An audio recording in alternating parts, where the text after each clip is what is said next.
Okay, welcome back everybody. Now for my next movie review, like I mentioned in the last movie review, this has not got Bette Midler in it, but it's got another lady in it who can sing pretty well herself, and she's been singing for years too. And, she's in this movie with Jake Ryan, or the guy that played Jake Ryan from 16 Candles. And this is the only other movie this dude ever made. And I actually like this movie a lot better than I do 16 Candles, by a long shot. And every time I watch the one scene where JFK gets assassinated, I think, especially now after 9/11, because Wyonna Ryder and Christina Ricci are in this movie with Cher and Bob Hoskins, and of course Michael Schoeflling, who played Jake Ryan in 16 Candles. It's this movie right here, Mermaids. I think about, how,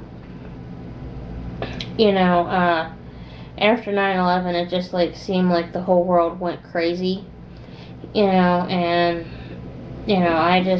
my dad, and I really relate to Wyonna Ryder's character in this movie, especially in that part, because my dad got trapped in Canada as he was trying to come home after the 9/11 terrorist attack, because they closed the border between the U.S. and Canada, and Dad and some of his co-workers were up there working, and Dad was trying to get home with his co-workers, and it was a pretty scary situation for everybody. And I was like, I want to talk to my dad, I just want to know that he's okay, because I went 4 or 5 hours without actually talking to him, because we couldn't figure out where he was or what he was doing. And I sounded like his mother when I finally got a hold of him. I said, "Where are you? Who are you with? What are you doing? Are you okay?" And Dad's like, "Hang on a minute. Yeah, I'm fine. It's just, I'm stuck up here in Canada with my coworkers still." And I'm like, "Okay." I'm like, "But, you're not harmed or anything?" He's like, "No." But anyway, this movie, it's about, Christina Ricci and,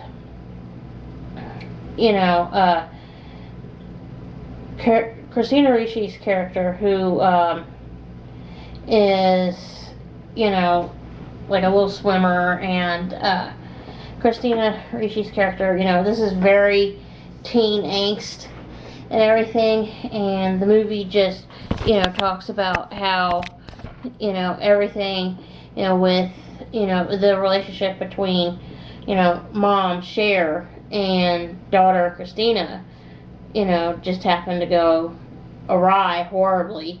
And, Michael Schoefling's character is the caretaker at the convent near where the three live. Christina